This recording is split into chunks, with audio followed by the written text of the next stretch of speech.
Who the Wild Things Are with Ryan McGuire. You gotta listen to your body. Oh my God, maybe, I could get out there, I could do this. Let's take a ride, find your wild side, real stories, see with your own eyes. It's so beautiful. I'm gonna have the best time out here. I was in tears. I was just like, that's the best, man. Welcome back to Who the Wild Things Are. My name is Ryan McGuire, and I'm here to bring you conversations with the most wild folks on the planet. If you're enjoying the podcast, please leave us a rating and review on your podcast platform of choice. And if you enjoyed the episode, share it with a friend. Appreciate you guys. Let's get it going. Okay, Joel, thanks for hopping on with me. I know that you are a busy guy, and really appreciate you taking the time to do this. Interesting story. I actually had Jess on here, and she's a good friend and coworker, and she was like, you need to talk to Joel Vanderloon. You guys would really vibe. So I put it on the list and made sure that we executed on her vision. So here we are. Great. She's great. We've had some quality time in the woods together, and she's got a good thing going with her academy. So I'm happy for her. Very cool. So before we get too deep into this, I know we got a lot to talk about here, but maybe just give people a little bit of context, kind of who Joel Vanderloon is and what you're known for. Yeah. So I was born and raised in South Africa and Tanzania, East Africa. That's where the accent comes from. And I worked at sea for 14 years or something as an engineer. So it took me all around the world. And when I was like 17, or how old was I? I think I was more like 19. I decided I was going to leave Africa and go travel the world, and that was a great way for me to see the world. And I had such a wonderful education. I really truly see traveling as being my most informative education, because of being in situations where you run out of money and you got to figure it out. Living on these big boats in confined quarters with all sorts of different nationalities and trying to, really just working on good social and communication skills, because you're in very confined quarters. So you got to make it work. You got to make the best of it. And then, eventually I had ended up in the US and was working on a boat in Southern California, and I just had this connection with the US. It just was exactly where I wanted to be. And funny enough, then I met my wife, and we got married, and then ended up having enough being at sea. And she actually worked with me for 8 years at sea, and then we ended up settling down here. And one of the things I really wanted to do was, when I grew up, I had this wonderful combination of wild bush. We had a off-grid house which was built from scratch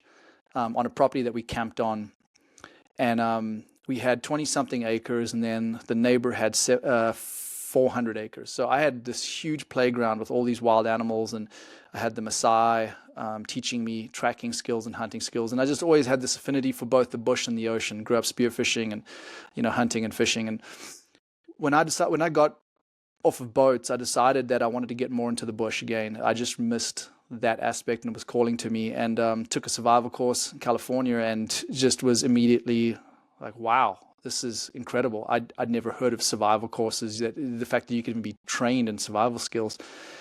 And I just head over heels in love with the whole aspect of learning as many skills as possible. And of course, from my childhood, it really just, for me, it's solidified around the indigenous, right? I've always been inspired by them, and I think that their skill set, particularly the hunter-gatherer, the hunting side of it, was just the road that I've been focusing on mainly for the past decade. But I wanted to master all the skills, and I just wanted to do as many as possible in as many different terrains. So I just went full bore, and I went into the jungle and, lived off the land there with very minimal stuff. I've spent a lot of time in the desert. did a little bit of time in Australia, Africa, with the Hadza, which I've been going back and forth there for about a decade now, and I lead groups over there, and just being head first into the whole bushcraft survival world. And I decided pretty shortly after doing that survival course and becoming an instructor for that school that I wanted to start my own. And I did, and I was very fortunate to have a good relationship with an Indian reservation, the biggest one in Southern California, and they gave me permission to run my courses on there. And that was really the gateway into me starting a school, creating a website. And I mentioned the website because something about having a survival school in California puts you on the immediate hit list for production companies, because so many of them are out of LA. So then out of the blue, I just started getting these emails like, hey, there's this survival show. Are you interested? And so I thought about it. I'm like, I would love to do these. I mean, not just for the experience, but it would be a really good marketing strategy. And so I ended up, some fell through, some worked out, and ended up doing Discovery Channel's Bushcraft Build-Off, which there wasn't a renewal, so it was just one season. I ended up doing some other small things where I just came in for an episode.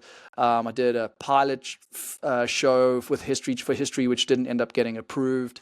But the Bushcraft Build-Off was a really big stepping stone for me, because I met one of my, let's say idols, but a man that I really looked up to, who's Matt Graham, and who was on Dual Survival. I would say he's probably one of the more renowned survivalists from Dual Survival.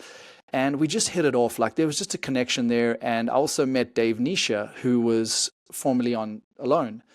And the two of us just really clicked. And I said to Dave before I left Utah after we had filmed, I said to him, hey, I don't know if Alone, if you're still in touch with the production company, but if they're ever looking for anyone, I'd be extremely interested in an experience like that. Not thinking anything of it. It was about a year later, they called me up and they were like, you want to try out? And I said, yep. So one thing led to another, and next thing you know, I was dropped off in Great Slave Lake and had the opportunity of a lifetime to not only put all my skills to the test, but to really solidify my sort of spiritual, it was more like a spiritual rite of passage. It was way more of a spiritual journey for me than it was anything else. And I had that amazing opportunity. So when you asked me earlier, like, what are you known for? I think I'm kind of known for that, being on Alone, the South African, the accent kind of makes me stand out a bit. And then just, running my school and my school, I've kind of like, it's an ever growing and morphing thing. I have gone from training all walks of life, including military, to like more like families, and especially kids. I've delved a little more from survival into holistic hunting courses. And so I think that as I grow as a being, so will the school, because I do feel like part of my reason for being on this earth is to create an impact. So I'm always trying to evaluate how I can create an impact effectively. So I think that right now is heading in the direction of more like youth and a little more of that spiritual nature connection aspect on the programs that I run.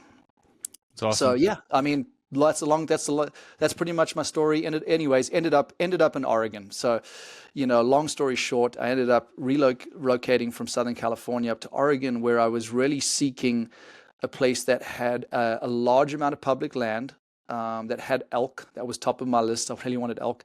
Wanted an upbringing for my son to be more rural, and a good sense of community. And so I've been here for 6 or 7 years now, and very happy here.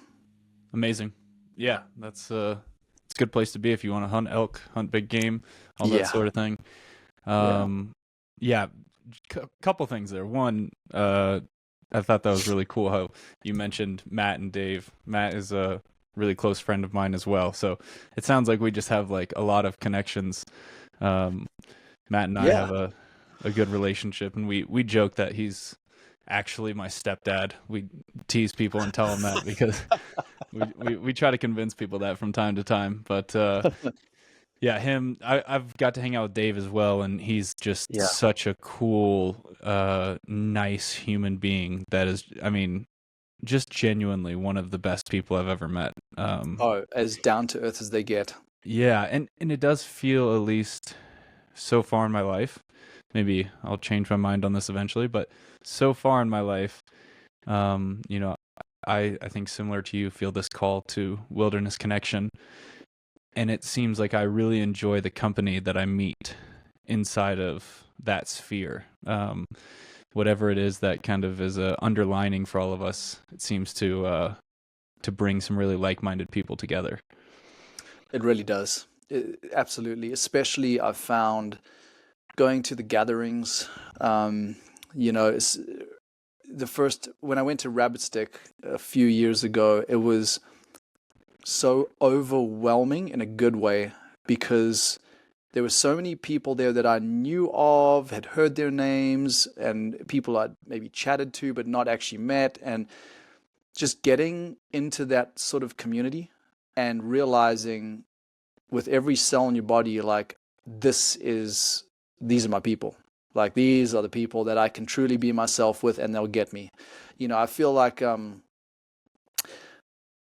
primitive skills / bushcraft, survival, this whole community, I think it's hard for those of us that are really trying to walk this fine line between being a domesticated modern human being and then really expressing the primitive side of ours, you know, this primal side. And communities like that are just so wonderful to be around, because you can truly express that primal side, and everyone just gets you. They just get exactly where you're coming from. So yeah, and you've had, I think, more experience than most with truly like what we would consider maybe more tribal communities now. There's not too many places left on the earth, Africa being one of them, whether it's the Hadza or the Maasai. Share with us just a little bit about how you got like connected with the Hadza. How did that relationship form? And then how does it transpire now? yeah, so it's like any relationship, it's changed over time, but initially it was 2015, I think. It was funny enough, I grew up in Tanzania, but I'd never been to the Hadza. And I only found out about them when I was actually in the US, which is crazy. But the Maasai were a tribe that I had Maasai members working for my family, and I would learn from them, some elders. And in fact, that's how I learned to track. And started off hunting wild, bush pigs with them, and so I had this affinity to the tribes, and I had already spent like short periods of time with different tribal people all around the world, and yet the journey of me really delving into hunter-gatherer ancestors of ours, and that specific skill set of particularly hunting with a self-made bow and arrow. Yeah, I don't know. I can't remember where it popped up, but this tribe of the Hadza I heard about in Tanzania, and I was just floored. I was like, "What? This in Tanzania?" So I looked it up, and sure enough, they were in the northern part of Tanzania, not far from where I've been before. And I'm like, "This is crazy." So I reached out to a connection that I had up in Arusha, and I said, "Hey, can you drop me off with the Hadza? Do you know who they are?" And he didn't actually know, so he contacted his guide, Abbas, who is now been my partner for many years, and he was like, I can go inquire, and he inquired, and he actually got in touch with the tribe. And the first trip I went out there to go and spend time with them with a friend. Actually, it was a private client, but we ended up becoming really good friends. And he wanted to do something really wild in Africa. So it's like, well, I'm planning this. Come along and check this out. So we spent 10 days like living with the Hadza, eating what they were eating, sleeping as they were sleeping. And what I didn't realize was that when I pitched up there, I speak Swahili. I spoke Swahili. Now it's very rusty, but I still speak enough to get by. And I didn't realize that they spoke Swahili in addition to Hazani, which is their local language. And that the fact that I could hit the ground running, basically, I knew, I mean, I'm a pretty competent bow hunter, and I've only ever hunted traditional. And I show up there, I'm like, man, I want to build a bow, I want to hunt with it, I want to forage, I want to learn whatever I can from you guys. And I can actually say that to them in Swahili and they understand. There was an instant connection, particularly between me and, I say a chief, technically they're egalitarian, but he is the sort of, they're actually not, they call them chiefs, but there's a leader of each family group. And he was the leader of that family group. Nkonka was his name. And he just took a liking to me, and I took a liking to him. And so I started learning a lot from him immediately. And I told him, I want to come back every year and spend time with you and your family. So I did. So we every year went back to Nkonka, and my relationship formed in that first trip instantly. And I just, each year I'd go back and I would see him. And then the family would always morph, because the Hadza, they can shift around, right? Like there will be the core family members in a band, yet due to like youngsters wanting to get married or youngsters wanting to like move around, the younger men in particular will tend to move between bands, but the elders will tend to stay with each other, especially like the good hunters in the group. They tend to stay there. So there were like a handful of regulars, and then there would always be new people that I got to meet. It's really unfortunate how my relationship has changed. It's deepened in some ways. And don't get me wrong, I would only ever talk highly of the Hadza because of how much mentorship and how much I've learned from them about humanity. And I could talk about that for hours. But like most indigenous, there's cracks, right? And the cracks are alcohol. And so, unfortunately, started to have disagreements with a lot of family members, and that was a lot of it because of alcohol and to a certain extent money. And they basically left him. He is, I actually sponsor his son to go to a school, and that's it's a controversial topic because none of us want the Hadza to change their ways, but at some point you have to educate some of them so that they can actually defend themselves. And so they need to have a voice in among politics. And that's a decision I've weighed up through speaking to anthropologists and other, like humanitarian workers that work with the Hadza, and it's something I feel is right, although it's conflicting with my personal belief.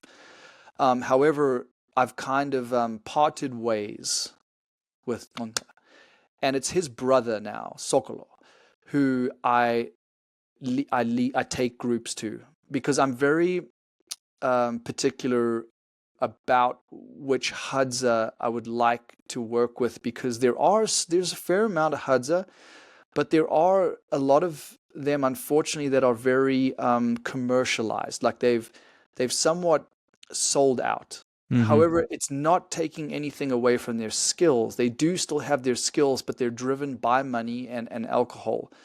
And they know how to kind of play the game. The Hadza that I work with are not the completely secluded ones, because the completely secluded ones don't actually want to have anything to do with tourism. And that's also hard, right? Because we want to come in and we really want to learn from them. But if they're not willing to have us or teach us, then that kind of defeats the point. So I've kind of got the middle ground Hadza that they prefer to be away from tourism, but they also have found that they need to rely on it for some money in order to buy things like ugali, which is the only food supplement that they buy, it's simply corn that's ground up into corn flour for their dogs and for themselves. So the relationship has changed. I have been able to see the issues that they face, which is very disheartening.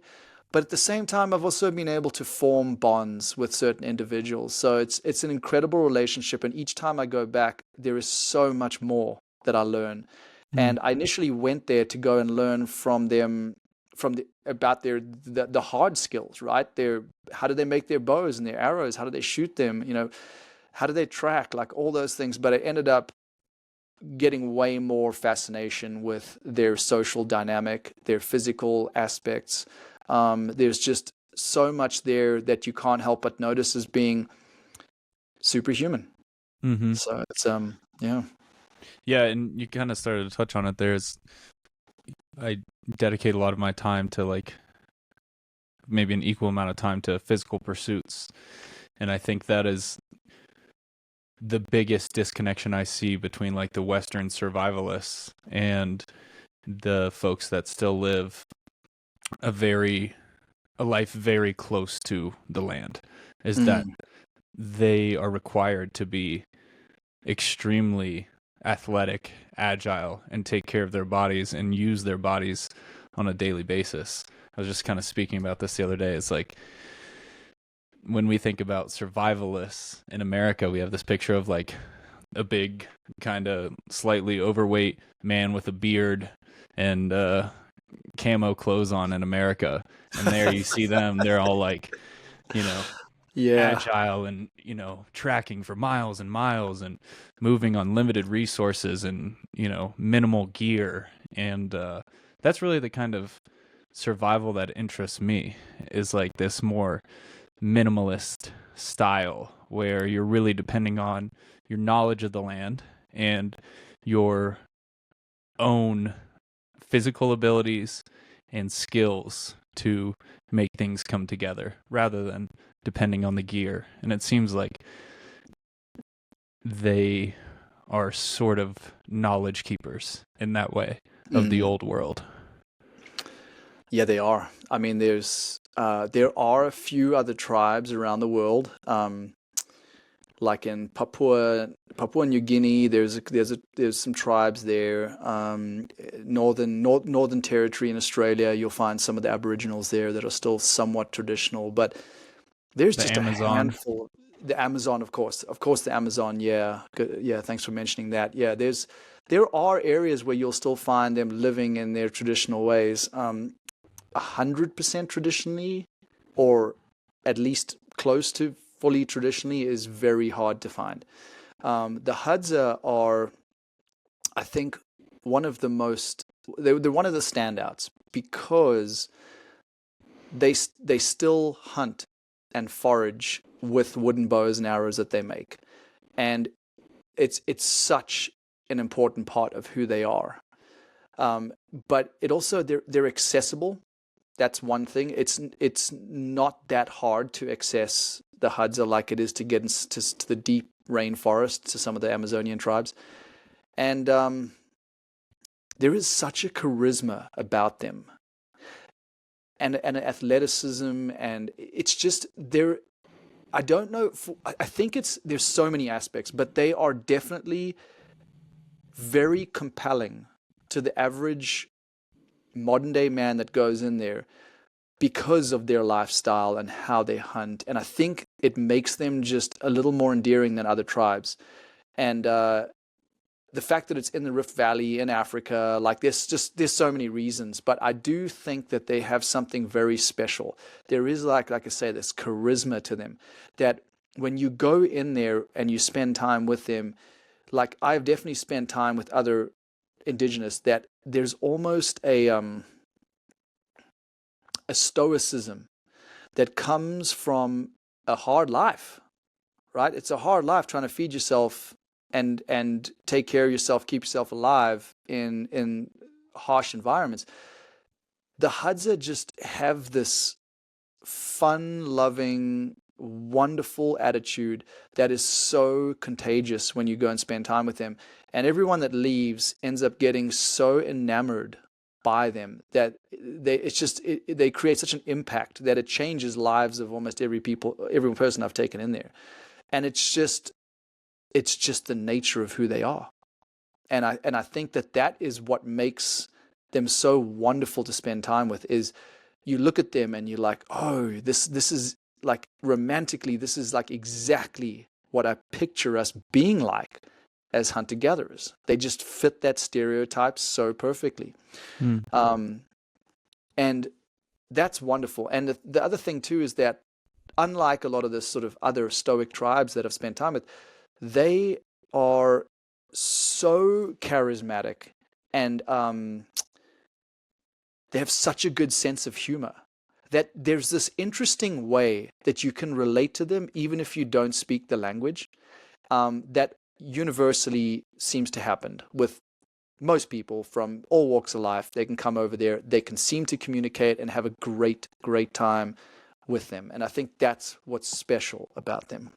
So I want to pivot here a little bit from the Hadza experience to your own hunter-gatherer experience on a Loon. You were kind of alluding to it earlier, but I just want to get the answer from the mouth of the horse, if you will, and actually hear it from you, because I know sometimes shows are cut up, right? You've got 100 hours of footage, and you know as well as I do that a long trip in the bush is a very personal experience, and maybe things get lost in translation.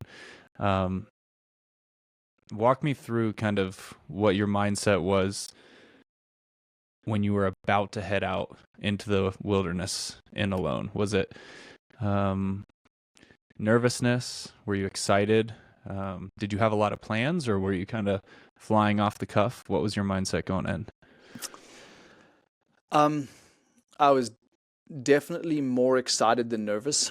In fact, the anticipation builds up so much because after boot camp, you find out that you've been selected around about June-ish, and you get dropped off. It was like September 18th, I think. So there's months of preparation, and then you spend like 10 days in orientation camp, which is, was like a primitive little fishing lodge. And so 10 days after that, I mean, you just want to get out there. So I was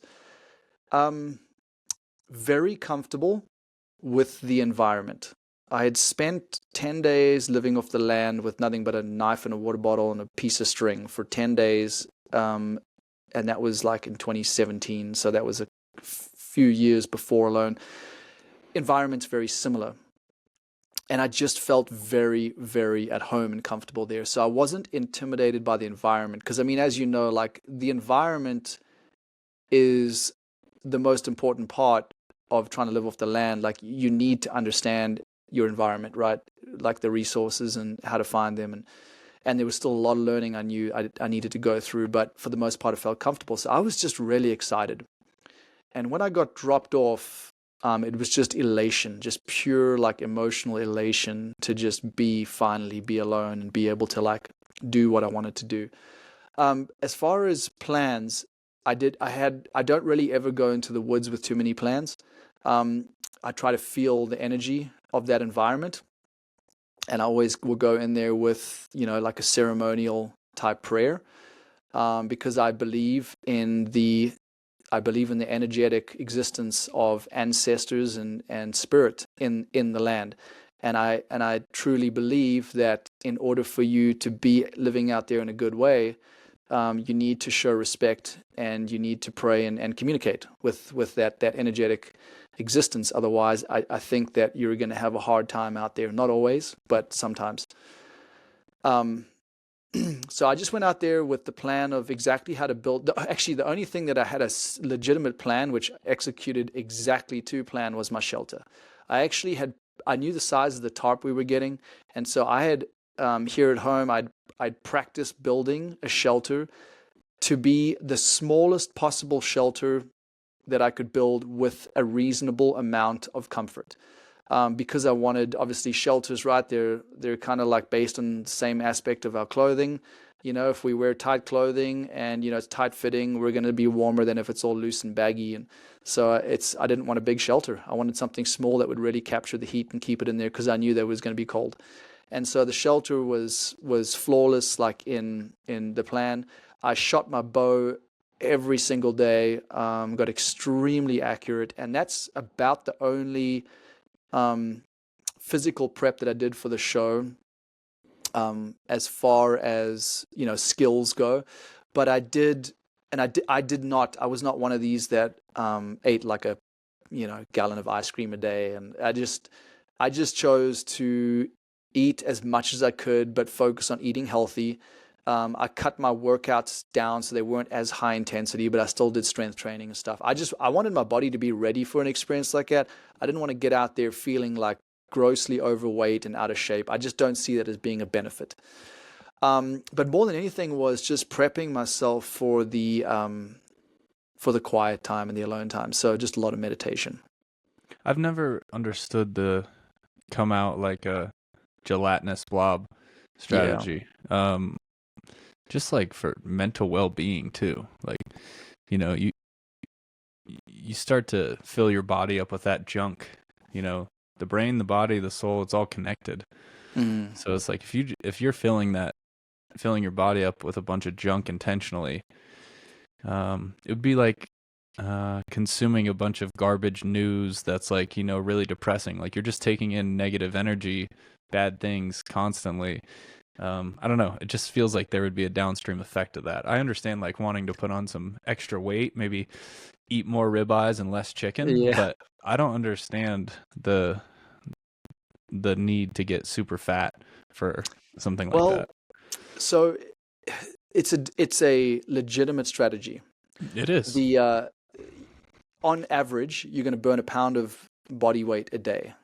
And so if you think about that, if you're out there for a month, you're roughly probably more like 23, 25 pounds over a month. If you're carrying 30 pounds of extra body weight, you've basically got you've got a whole month worth of energy supply right there. So it's a legitimate strategy, but it does definitely, it's going to slow you down. And I do believe in the same thing that, like you're saying, there's that mind-body connection, and a healthy body usually does not produce a healthy mind. A healthy body produces a healthy mind, and an unhealthy body generally is going to be an unhealthy mind, and the vice versa. Usually someone who's got a troubled mind has a troubled body, and so going out there as prepared as I could be for my mind was more my priority than my body, because I knew that the game out there really is about the mind. Yeah. And so I didn't want to go out there with like this foggy brain. No, I wanted to be focused and clear. And like I said in the beginning, I was out there for,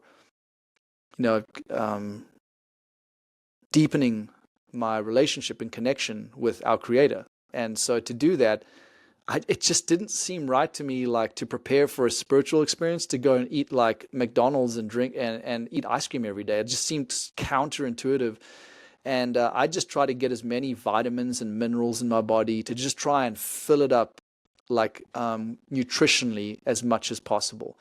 But, back to the point of the strategy of adding on the weight, I only gained 8 pounds. And honestly, the difficulty I had towards the end was because I'd depleted a lot of my minerals, electrolytes, and fat. And, that's our fat stores our excess minerals and vitamins and things. And if you don't have any fat, you don't have anywhere to store that. So then you're depleted. So then you have to try and get it from the environment. And that environment is a hard place to get any environment is a hard place to get a well-rounded, long-term, nutritional surplus.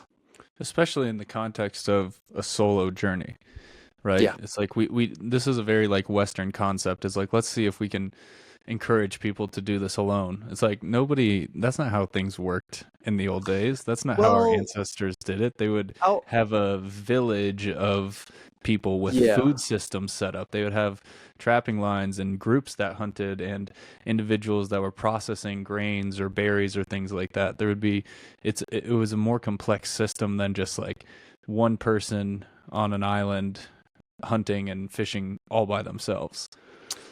Absolutely. Long term, we just one of the biggest lessons I learned out there was going out there. I was more of an introverted or a lone wolf. I definitely am very comfortable just in my own space. But after that experience, it really changed. I really value people and good people and community now. And I don't think that'll ever change. But with that being said, there are indigenous that believe in this solo rite of passage journey, in particular for men, right? For a boy to become a man, you have this solo time, and the Australian Aboriginals do it, and the Maasai do it, and but it's short term. It's deliberately short term. It's not this last person standing, go as long as you can kind of thing, because I do feel like no matter what human being you are, where you come from, you will never be able to do it indefinitely.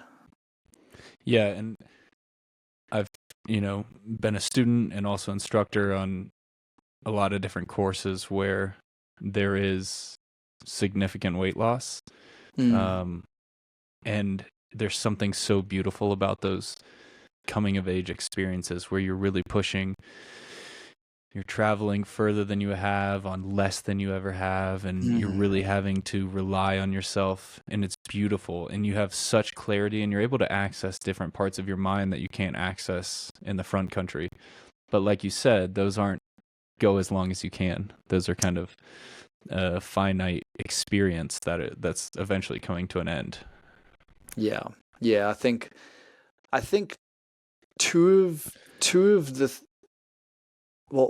three of the things, I think, I kind of guess two of them kind of go together, but there's three things I think are extremely valuable that every single person needs to experience. And that is a reasonable amount of time out in the wilderness. So number one, being alone. Number two is fasting. And number three would be in a very quiet place, silence. I think being alone in silence while being in a fasted state is some of the more incredible learning conditions that you could ever hope to have, comparable to a very transformative psychedelic experience. I mean, because when you're left out there with just the silence and yourself and no distractions, your mind starts to shift into different wavelengths. And those stimulate things like a trance-like state and deep meditative states. And then you start to think of things that normally you don't. And all of a sudden, you're getting so deeply introspective about your life, and you really and truly are evaluating who you are, what your existence means. And of course, it really brings to the surface all those things that you deeply, deeply cherish, but maybe take it for granted, or haven't really acknowledged how much you cherish them. But in an experience like that, where you do truly form an absolute, like, extreme gratitude for food and the variety of food that we have, and a warm bed and a hot shower, and these simple things, right? It's just, I think it would do us all a lot of good to just have those things taken away for a reasonable amount of time. Yeah, and the hardest part about that pitch is that you don't know until you've done it. Yeah. You don't know how much you need it until you're there, and you realize, wow, that really changed how I perceive the world, how I perceive my mother, how I perceive my partner. This changes everything. But until you're in that moment, you don't know what you don't know, and you can't access those parts of your brain without removing all of the stimuli, all the noise, and just sitting and listening. It's a really special thing. It can also be weird. Like, it can bring up some weird things. Like, it can. I remember my first, I think it was a 4-day solo. And the first time, I remember, like, 3rd grade, I was really mean to a kid at a barbecue. Like, I don't even know what I said, but it was like, it was so vivid. I was like just being mean to this other boy. Yeah. And I just like was so emotional and upset about it. And I literally don't even remember those sorts of things while all the stimuli is going around. But once you strip it all away, you like access these memories or these songs from your childhood that just resurface. Do you think that those things resurface just randomly, or do you think that there's some valid lessons that you need to learn about those experiences? I don't think any of it's random. None of Yeah. it all feels very intentional. Anything that surfaces feels like it needs to be sat with, Yeah. right? It doesn't feel like an accident in the moment. No, I don't think that those random thoughts that come into your mind, especially the ones where you're like, where did that come from? Those are usually the ones that you need to face the most and really, meditate on and think about why.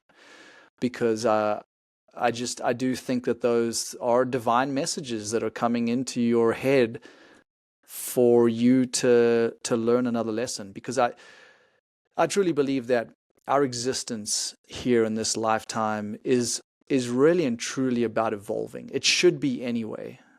We want to be able to elevate ourselves to be better than our father and our father's father, and to try and elevate our consciousness as beings. And I think the only way that you can do that is to truly look at yourself for what you are.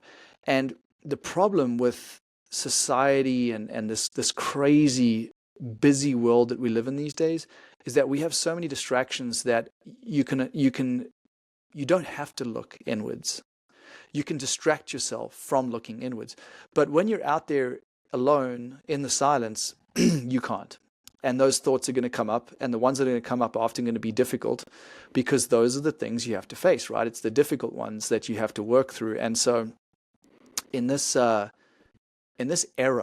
I think that there's a big calling for humanity to really face up to our traumas and sit with them and accept them for what they are, but not allow them to attach to you.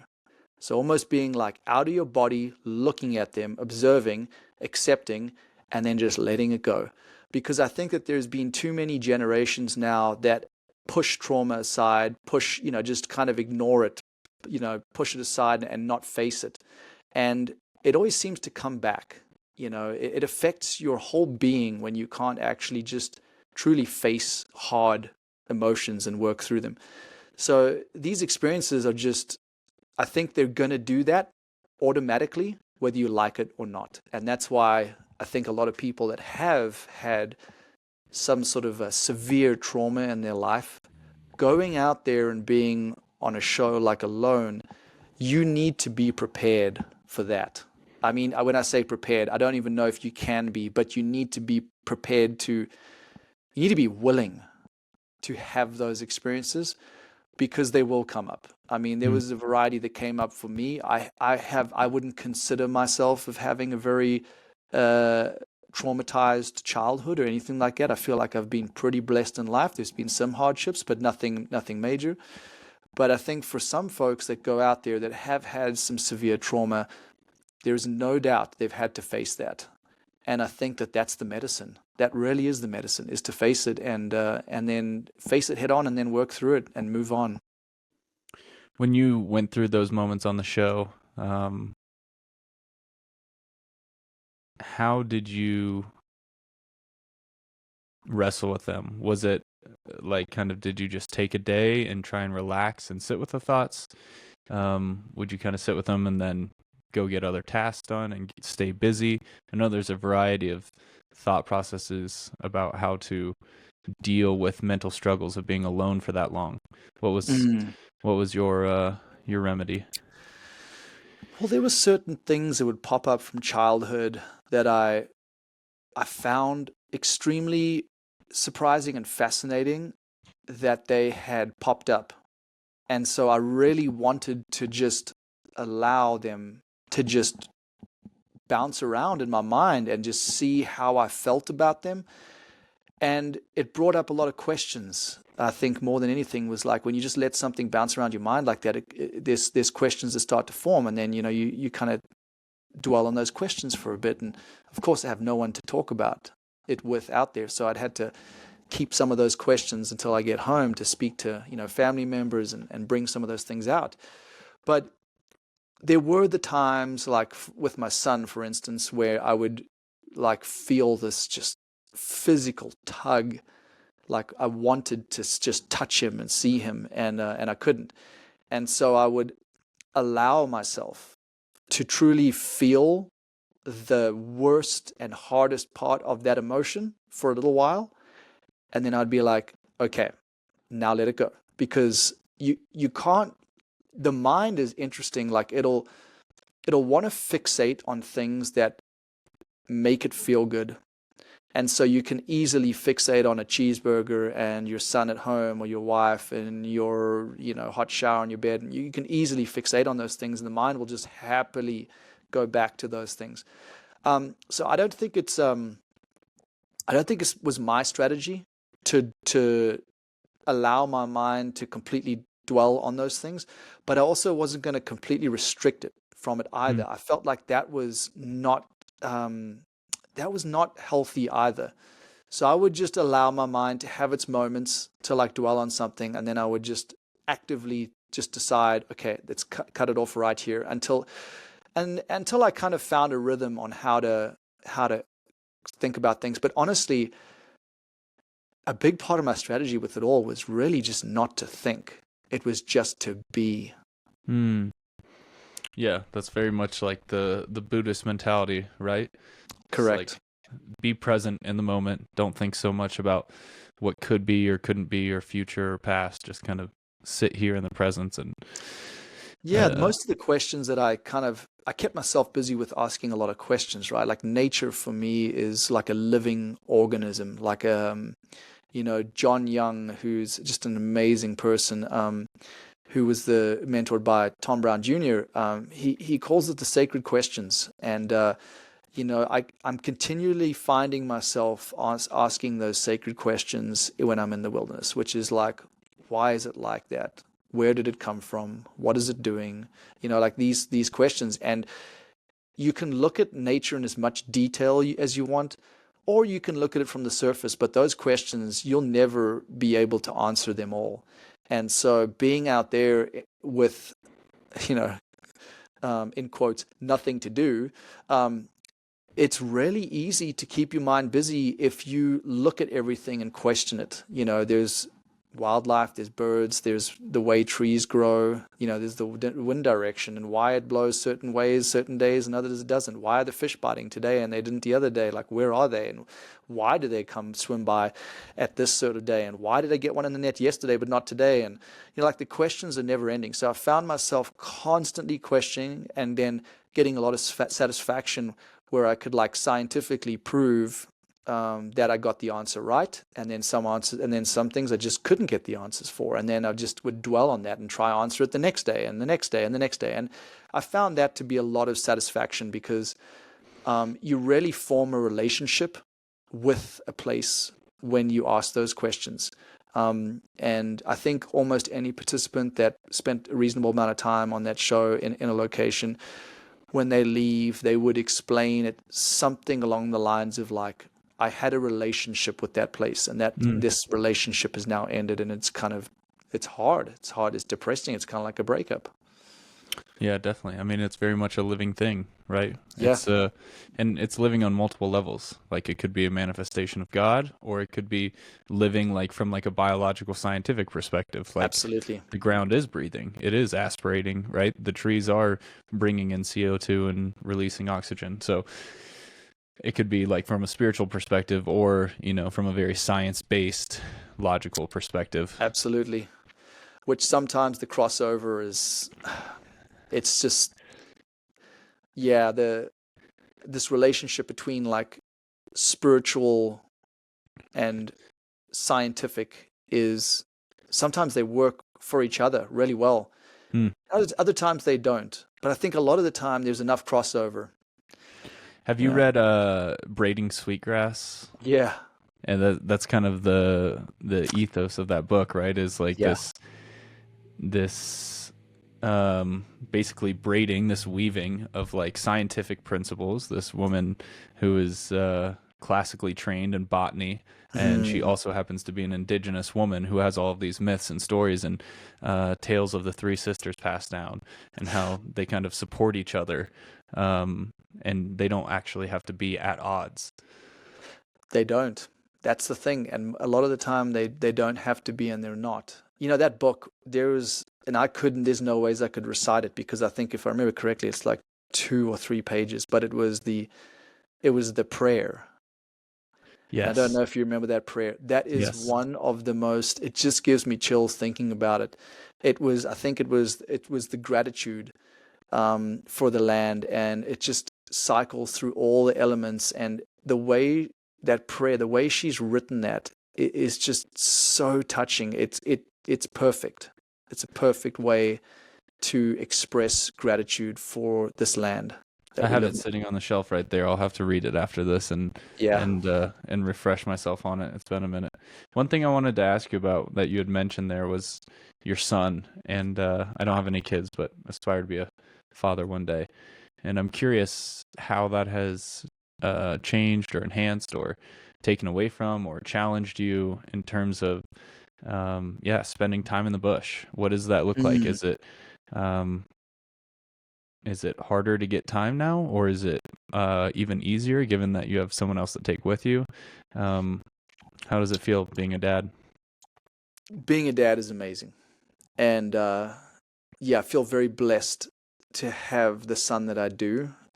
He really does make me proud in so many ways.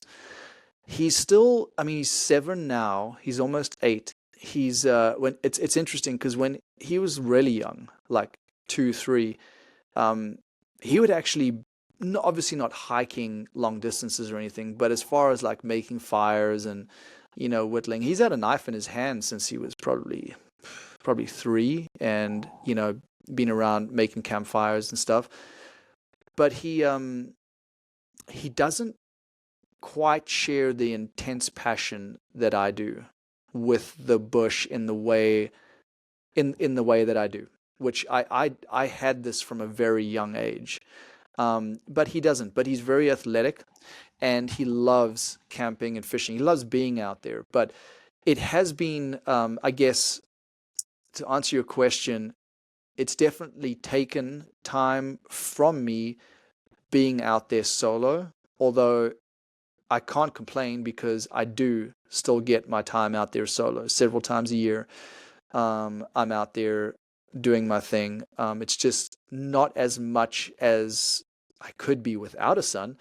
But I know that it's totally worth it to me because I just love spending time with him as much as I do being out there in the bush hunting. And I know it's going to get to a certain age where he'll be out there with me. I clearly remember when I was like 10, 11, somewhere around there was just a change in like my mental ability, but then more importantly, my physical ability. I was able to physically do most things that an adult could do and keep up and that sort of thing. So I do feel like at some age it's going to be, at a certain age, it'll be him and me doing a lot of this together for sure. That's awesome. Yeah, I imagine it's something kind of hard to balance when you have, I had the similar thing where I was like from a very young age, fishing, making shelters, all that intense passion for it. No one taught me to do it. My parents weren't that way. It's just like, this is what I want to do. And there's a good possibility that my kid doesn't, right? It just like maybe they're not inherently interested in that. So sometimes I think about like, oh, how do you kind of encourage it, or do you let them just kind of find their own way? It seems like a hard thing to balance. I think that it depends on the temperament of the kid. I know my kid, and I know that the worst thing I could do is to push him to do something that he doesn't want to do. So I really need to respect and celebrate his journey in life, right? Like I have to do that because, as I said earlier, like I believe that all of our purposes here are to experience life and elevate ourselves as much as we can. And his way may not be starting fires and hunting and things like that. It may not be. Maybe it will be eventually, but it might not be. And I have to just support him and respect his journey, however he takes it. And honestly, it's a beautiful thing when you can do that, because I get to experience things that I've never experienced before.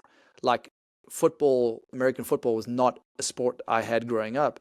and he's totally into it. And so I get to experience this athleticism and competitiveness that I do have in me because I did martial arts and I competed as a fighting in MMA and Muay Thai kickboxing and so to see that in him but in a different format is great. I like to be part of that journey so that I can also learn things that I didn't experience growing up. He's super into gymnastics and doing backflips and stuff. That was not anything I could ever do. I still can't.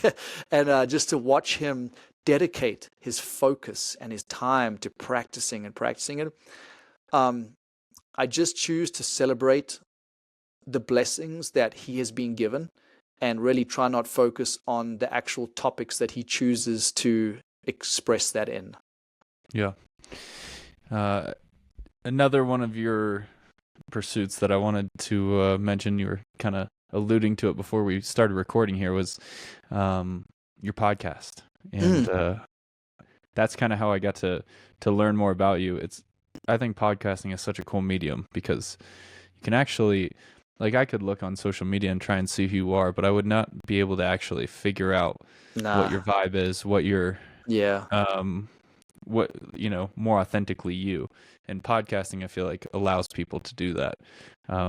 So tell me a little bit about In the Bush podcast and what the vision is for that. Yeah, the podcasting has changed my life for sure. I think that the impact it's made on me has been so profound, and one of my closest friends, Cole, and I were doing a psilocybin ceremony, and it just came through that this is something we need to be doing, and so just surrendered to it and just went for it. And I naturally really enjoy speaking to people that are interesting or inspiring, and so we decided to give it a go with really just, when I say we didn't really have too much of a game plan other than we wanted to focus on the whole outdoor world, like the community that I was talking about in the beginning of the podcast, right? We want that community. We want to talk to them, and we want to really get deep, right? Like, I am the kind of person which I can be a little frustrating for certain people to listen to, and I understand that because I'm not here for surface level conversation. I'm not on this planet for that. That's other people will meet those needs, and that's great. That's why we're all different, and the world is wonderful that way. But I want to get deep. I want to know what makes you tick, right? So having people on the podcast that are renowned in the outdoor world for having incredible experiences or incredible knowledge. I'm not really too interested in, what's your technique in doing the hand drill, or I'm not really too interested in that. I'm really interested in why do you like the hand drill? Like, what is it about the hand drill that makes you fire up? Where are you drawing your motivation from to go and spend tons of time in the woods without anyone? What is your spiritual, belief system? I want to understand how people are choosing to navigate through life. That's ultimately what the vision is for the podcast. And Cole and I share that vision together, and we're really trying to dig that out of people. And sometimes it comes really easy, and other times it doesn't. But that will always be the front runner of what the podcast is really trying to achieve. And by doing that, we also have vowed that we have to be vulnerable. So as being the hosts, we're also putting ourselves on the line, talking about things that are emotional and make us feel vulnerable. But we want to be real. We want to speak truth. We want to be authentic, and we hope that we can get the right guests on the podcast that are willing to do the same. I think to set that example, and I think people are craving that. I think people are craving conversation that isn't really driven by ego as much as it is by just pure honesty. Yeah, that's beautiful. Yeah, I can say that I've definitely been on podcasts with both type of guests, right? The type of guest who kind of puts up walls and is kind of willing to give you the same kind of responses. And then I had a guest earlier today who opened up first question, talking about really crazy trauma that she went through early in her life. And it's like some people are just down to go and get right into it. Yeah. And some folks, maybe it takes a little more convincing to get there. And I It think both does. are okay. Both are okay. I mean, I guess it's when you really have that vision, then you hope to attract in those certain types of people. And I think this is where one of the responsibilities, or should I say goals, of the podcast host should be to try and attract those type of people that you're really going to have a great energetic exchange with. Where at the end of the podcast, I am energized and vibrating with, like, being so motivated, uplifted, and connecting with this individual, and they should feel the same. And if they're not, then it's not really a success in my mind. Although it was still valuable, it just wasn't truly what I'm looking for. So we try to, like, I feel my way through life more than think my way through life. So I'm really trying to just feel my way through who's going to fit the podcast well and who's not. And so far, I think we've had probably just a couple that have where it just hasn't quite been right. But most of them, it's been exactly what we were looking for. That's amazing. How do you manage, because obviously we both, are doing a podcast right now on computers and got microphones and all this, and yet we're sitting here talking about the value of nature. When you think about your life, how do you think about walking that line between being a primal wild individual and disseminating information through technology and using technology in your daily life? That's a great question. And that is one that I battle with. I started the battle with YouTube. And I really wanted to, first of all, create videos to create awareness about my school. Well, then there was a couple of videos that sort of went viral, and next thing started doing pretty well, especially when I started putting HUDs of videos on there. And I just did not feel good with the time I spent filming things and then editing things. I have a hard time with technology, especially with screens, like you've mentioned. And I also fully appreciate that this is an amazing tool to spread messages around the entire world. And although YouTube I just couldn't pursue it in a full-time way because it just didn't feel intuitively right to me. Podcasting, the technology it's an acceptable line for me to walk, because I don't have to be selling my soul, which I believe is part of the process of becoming a famous YouTuber. We've had a couple of well-known YouTubers on the podcast. Luke from Outdoor Boys he's legitimately famous, with millions and millions of followers.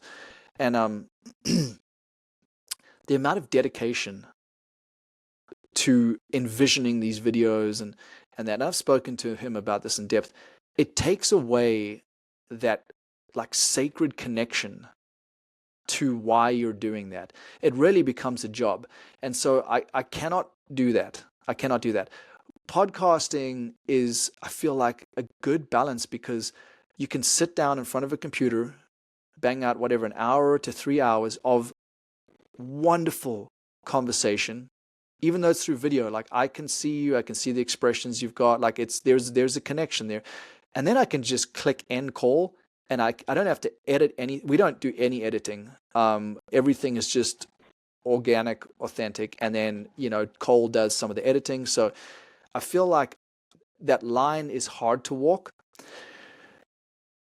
but it can be done, and it should be done.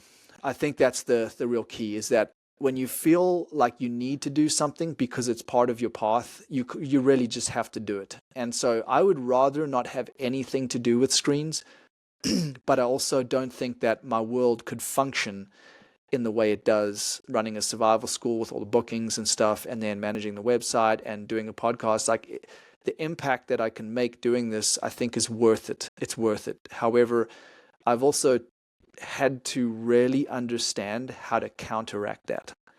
So the state that my brain gets into if I spend too much time on a screen does not feel good.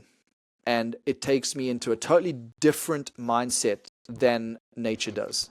And so I know that, like, I have to balance it out with meditation and nature time, right? Or strenuous exercise, which is a big part of my life. So it's all about finding the balance. But I don't feel like there's anything wrong with embracing technology as a part of the evolution of us human beings. I just think that doing it consciously is what's important. Doing it subconsciously is dangerous. I love that. Yeah, I was curious to get your take on it selfishly, because it's something that I struggle with. Like, I think about on a daily basis and struggle with. How many podcasts are you doing on average? A day, a week, a month? Probably roughly one a week. One a week, yeah. And I've also gone through like the stages probably similar to you have, creating on other social media platforms, YouTube and Instagram, and just kind of got burnt out. And I don't do the extent of my stuff now is we do some documentaries for endurance challenges, because those are fun to document. And then the Instagram is just getting out words about courses, right? Yeah. It's part of like the world. Like, if you don't free marketing. If you don't do that, it's really hard to get people to your courses, right? You have to show them, what they're signing up for, because every other school's going to show you what they're signing up for. Yeah. And so to continue the message and share these skills and continue to have these like life-changing, crazy, amazing, eye-opening experiences in the wilderness and build community through it, you have to share. Yeah. I feel like you have to share. Yes. Podcast feels the best for sure. But yeah, sometimes the other ones just kind of feel like a necessary evil as well.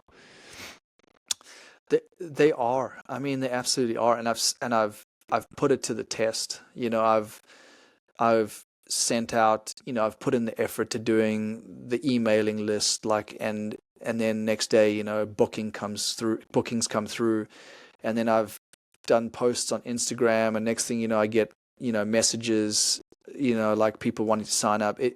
I cannot argue the fact that it's free marketing to spread, to try and get business. Like, it really is. But I think that there is a way to manage it. And the unfortunate thing is that it is somewhat addictive, in the sense that when you do see a bit of success, the brain automatically thinks, oh, if I do it twice as long, I could get more success. And of course, that's when you fall into that subconscious way of approaching social media and screens and that. And next thing you know, you're just completely addicted. You're spending hours a day on it. And that is obviously not healthy. I think everyone knows that now.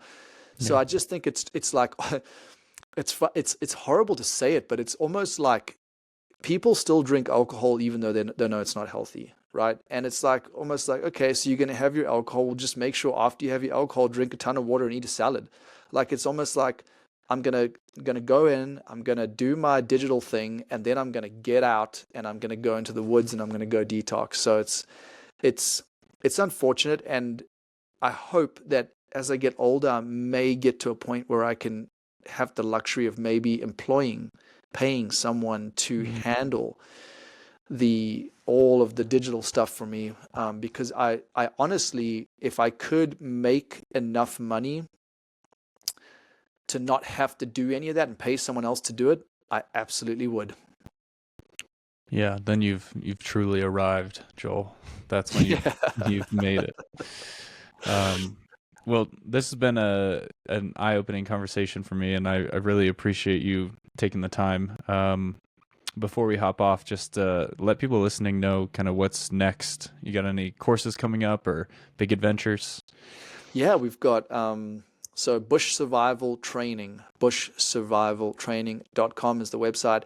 Upcoming next is a couple of one-day courses. I got a bow hunting, elk hunting archery course in July. That's going to be ran by myself and Cole, who hosts the podcast, and that's going to be here in Central Oregon, particularly for DIY public land bow hunters. So a lot of calling and setup tactics and tracking and things like that. But the Hadza trip is coming up in June, and I still have 2 spots left there. So, we were talking about the Hadza earlier. If anyone is interested in having an experience with them, then check that out on the website. That's about it. That's the 2 big ones coming up. Yeah. Awesome. Yeah, the Hadza one sounds really cool. I want to come and do that with you one day. That'd be Yeah, you should. Be something I'd be really into. Yeah, I have no doubt. Cool. Well, yeah, just let people know where they can find you. What's your Instagram, website? Yeah, so Instagram and YouTube are Joel V Bushcraft, and then the website is bushsurvivaltraining.com, and then the podcast is In the Bush podcast, and that can be found on any platform where podcasts are found. I love that name, In the Bush podcast. The only thing I don't love about it is that I didn't think of it first. I mean, it's so good. We kind of had a couple people mention like, oh, but it's kind of got a sexual connotation.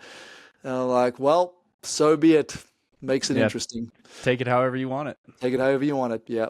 All right, Joel. Well, I appreciate it. And till next time, everybody, stay wild.